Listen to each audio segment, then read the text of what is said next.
नमस्कार दोस्तों, मैं हूं आपका दोस्त संचित। स्वागत करता हूं नॉलेज गेट यूट्यूब चैनल के ऊपर। एक और वीडियो की अपडेट लेके आए हैं, वो है बिट्स पिलानी। और आज आप वीडियो देख रहे हैं 29 30th को ही इसकी लास्ट डेट है।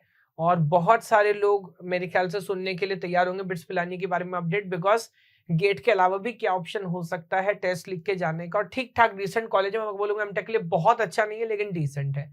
तो एक एक करके बात करता हूँ। बिट्स के पहली बात समझते हैं कि 3 कैंपस हैं। जो सबसे पुराना, सबसे ऑथेंटिक कैंपस है जिसके लिए बिट्स को जाना जाता है, बिट्स माने बिरला ग्रुप, है ना।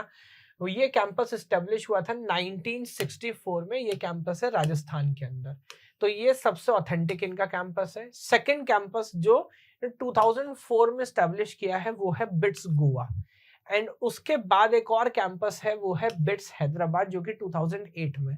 और अगेन आप मान के चलिए, जैसा हम हर वीडियो में बात कर रहे होते हैं, जितना समय हो जाएगा कैंपस को बने हुए सर, उतना ही मैच्योर कैंपस होगा, उतना ही अच्छा प्लेसमेंट होगा, उतने अच्छे डिपार्टमेंट होंगे, फैकल्टी होंगे, रिसर्च होगी, है ना। आगे बढ़ता हूं। अब बात कर लेते हैं कोर्सेज की। तो 3 कोर्सेज यहाँ पे नजर आ रहे हैं सीएसआईटी वालों के लिए: computer science, embedded system and software system. To be very honest, मेरा पर्सनल रिकमेंडेशन नहीं है towards this embedded system, because एक बार आप जाके इनका सिलेबस वगैरह सब मेंशन होगा, वेबसाइट पे चेक करिएगा।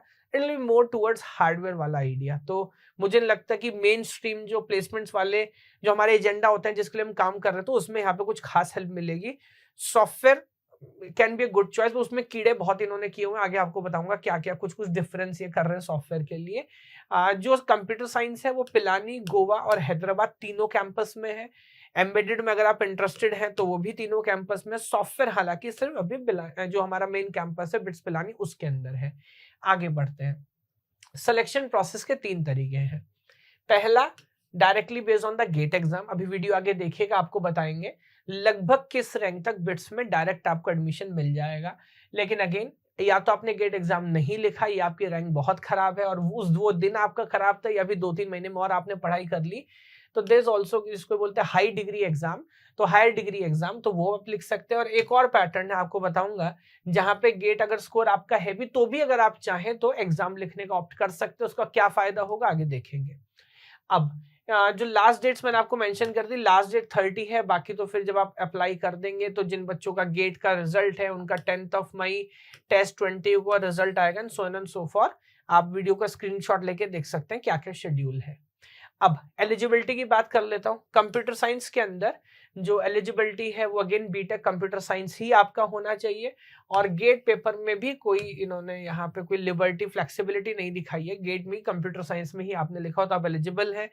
परसेंटेज थोड़ा कंफ्यूजिंग करके इन्होंने लिखा है, बट जो मोटा मोटा समझ आ रहा है, लगभग हमने जितने कॉलेज इन्वेस्टिगेट किया 100 में से 90 कॉलेज 60 ही मांगते हैं। तो इनका भी मान के चलिए, बीटेक के अंदर आपका 60% होना चाहिए। इंपॉर्टेंट डेट्स हमने बता दी हैं। अब यहाँ पर बात कर लेते हैं फीस की। जो बच्चे गेट पेपर के थ्रू, जो गेट स्कोर के बेस पे सेलेक्ट होना चाह रहे हैं, उनकी फीस है सिर्फ 1000 रुपीज। और ये वो लोग हैं जो एग्जाम नहीं लिख रहे, है ना। अब 2 तरह के बाकी लोग एग्जाम लिख सकते हैं, वो जिनका गेट का स्कोर है ही नहीं। दूसरा, गेट स्कोर है फिर भी मैं आपको बताऊंगा एग्जाम लिखने का फायदा क्या। कुछ फीस में कंसेशन ये देते हैं। तो अगर आप एग्जाम लिखना चाहते हैं तो फीस आपका ऑनलाइन एग्जाम होगा, एक सेंटर होगा जहां पे आपको जाना होगा। लिस्ट ऑफ सेंटर्स अभी आपको दिखाते हैं। सबसे ज्यादा 3400 रुपीज ये चार्ज कर रहे हैं एग्जाम के लिए। लेकिन अगर जरूरत है तो किया भी जा सकता है, कोई प्रॉब्लम नहीं, वो आप देखिएगा। अब आपको समझाता हूं इनका फाइनेंशियल स्ट्रक्चर क्या है। फीस आगे जाकर डिटेल में बात करेंगे, बट मान के चलिएगा मोटा मोटा 2 साल से अगर आपको बिट्स करना है, जो हमने हिसाब लगाया है, लगभग 12 लाख प्लस पैसे आपके लगने वाले हैं, 12 लाख रुपीज। तो ये बात इंपॉर्टेंट क्यों है, क्योंकि आमतौर पे जब हम एनआईटीज की, आईआईटीज की, ट्रिपल आईटी फिर अगेन थोड़ा सा ज्यादा चले जाता है, but most of the IITs और एनआईटीज 2 लाख 1.5-2 लाख तक खत्म हो जाता है। उसमें आपको स्टाइफंड भी मिल रहा होता है। कभी कभी तो नो प्रॉफिट नो लॉस पे आपकी एमटेक हो जाती है, मतलब लगभग कुछ नहीं लगा आपका, जितना खर्चा हुआ उतना आपको स्टाइफंड वापस मिल गया। प्राइवेट कॉलेज है तो 10 से 12 लाख रुपए मिनिमम आपके खर्चा होंगे। अब अगर आप वो बच्चे हैं जो गेट के थ्रू जा रहे हैं, तो यहाँ पर एमएचआरडी जो आपको स्टाइफंड देती है वो आपको मिलेगी, जो 12,400 है। बात नंबर 1।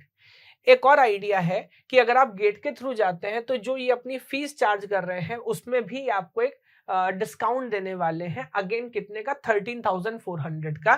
तो इसका अगर आप हिसाब लगा लें अगर मैं 12 का भी एवरेज लगूं, मान लीजिए 3 लाख रुपए फीस आपकी कम हो जाती है। तो यानी कि ये जो 12 लाख फीस हुई मोटा मोटा, ये उन बच्चों के लिए हुई जो कि एग्जाम लिख के जा रहे हैं अलग से। अगर आप गेट वाले स्कोर पे जा रहे हैं तो इसमें आपको डबल एक तरह से एडवांटेज होगा, इतनी फीस आपकी कम हुई और इतना स्टाइफंड आपको एमएचआरडी दे रही है। अब तीसरा ये पॉइंट और बोल रहे हैं, जो बच्चे गेट अच्छा लिख के जा रहे हैं, जिनका एडमिशन ऐसे हो रहा है, वो क्यों एग्जाम लिखेंगे? या अगर कोई एग्जाम लिख के सिलेक्शन होना चाहता है जिसका गेट में अच्छा रिजल्ट नहीं भी आ रहा, उसको क्या एडवांटेज मिलेगा? एडवांटेज मिलेगा कि ये अपनी भी स्कॉलरशिप दे रहे हैं, अगेन 13,400 की। ये लेकिन मिलेगी सिर्फ उनको जिनको जो एग्जाम लिखेंगे, जो एग्जाम में अच्छा परफॉर्म करेंगे। तो जो बच्चे, मैं बहुत कंफ्यूजिंग में एक बार और फिर क्लियर कर रहा हूँ, जिन बच्चों ने गेट का पेपर लिखा है उनके लिए एडवांटेज है कि उनको अगेन लगभग 2 साल में 3 लाख रुपए का आपको एडिशनल स्कॉलरशिप मिलेगी, अगर आप ये एग्जाम पास करके भी जाते हैं। अगर आपने गेट पेपर लिखा नहीं है, खराब है, तो आपके पास कोई ऑप्शन नहीं, तो आपको कंसीडर करना ही है। तो एक तरह का डिस्काउंट है मान लीजिए, और फीस में थोड़ा सा कंसेशन आपको मिल जाएगा। तो ये इनकी फाइनेंशियल कहानी। देन ये जो टेस्ट है, अभी आगे स्ट्रक्चर पूरी बात करूंगा, ये सॉफ्टवेयर पे एलिजिबल नहीं है। तो दोनों के अलग अलग टेस्ट है, कंप्यूटर साइंस का और एम्बेडेड सिस्टम का एक टेस्ट पैटर्न है। सॉफ्टवेयर इंजीनियरिंग या सॉफ्टवेयर सिस्टम जो है उसका टेस्ट पैटर्न अलग है। क्या है पैटर्न की बात कर लेते हैं। तो जो कंप्यूटर साइंस के लिए और जो एम्बेडेड सिस्टम्स के लिए जो पेपर है, उसमें 2 पेपर होंगे। पहला आपका एक जनरल पेपर होगा जिसमें 2 सेक्शन होंगे। 15 नंबर में मैथमेटिक्स पूछा जाएगा, अभी सिलेबस भी दिखाता हूँ, और 15 नंबर में इंग्लिश, लॉजिकल रीजनिंग, वो सब 15 question, I am sorry 30 question, और टाइम लिखा गया 45 मिनट्स। तो आप मान सकते हैं एक क्वेश्चन के लिए 1.5 मिनट आपको मिलेगा। बहुत हाई लेवल वाले क्वेश्चन होंगे, पढ़ना है, थोड़ा सा ऑब्जर्व करना है, आंसर करना है, पढ़ना, ऑब्जर्व करना, आंसर करना है। अगेन जो हमारा टेक्निकल पेपर है, ये पूरा सिलेबस अगेन गेट वाला ही है, 105 मिनट और 70 क्वेश्चंस, अगेन लगभग 1.5 मिनट का आपको समय मिलेगा। तो जो गेट पीवाईक्यू भी है, जो 2 नंबर वाले क्वेश्चन है, उस लेवल के क्वेश्चन नहीं आएंगे, बेसिक क्वेश्चन पढ़ना है, समझना, फॉर्मूला लगाना, आंसर करना है, इस तरह का पेपर आपको मिलेगा। अब बात आ गई सॉफ्टवेयर सिस्टम वाले लोग, उनको ये दोनों में से कोई पेपर नहीं लिखना, उनका एक अलग टेस्ट होगा जिसमें 50 ऑब्जेक्टिव क्वेश्चन आएंगे 60 मिनट्स के। तो अगेन टाइम बहुत ज्यादा नहीं दे रहे, तो ये भी बहुत बेसिक क्वेश्चन आपको मिलेंगे। और सिलेबस आपको दिखा देता हूं, ये है सिलेबस उसका, जिसमें structured C programming, advanced programming in C, object oriented and software engineering, and database systems and core systems, ये सिलेबस है। साथ में इन्होंने बुक भी मेंशन की है, किस किस बुक को स्टैंडर्ड मान के पूछ रहे हैं। अब क्योंकि शायद ये रिसेंटली ऐड हुआ है, तो उसके कोई पीवाईक्यू या पुराने ईयर के पेपर भी नहीं मिलेंगे, इस अंदाजे से आपको जाना पड़ेगा। और बाकी जो टेस्ट 1 है उसका अगेन मैथमेटिक्स में भी इन्होंने बता दिया, numerical method, differential equations, probability in statics, complex variable, linear algebra, calculus, और इंग्लिश इन जनरल। तो सिलेबस मोटा मोटा सेम है ही। आ जाइए लिस्ट के बारे में, तो टोटल 46 सिटीज है इंडिया में। आप अगेन स्क्रीनशॉट लेके देख सकते हैं कि आपके मेरे ख्याल से 100, 200, 300 किलोमीटर के अंडर में कोई ना कोई तो जरूर सिटी होगी। तो आप देख सकते हैं जो भी आपको सुटेबल हो। अगर आप टेस्ट लिखना चाहते हैं तो वहां पे जाके टेस्ट लिखिए। अब फाइनल कंक्लूजन की बात कर लेते हैं।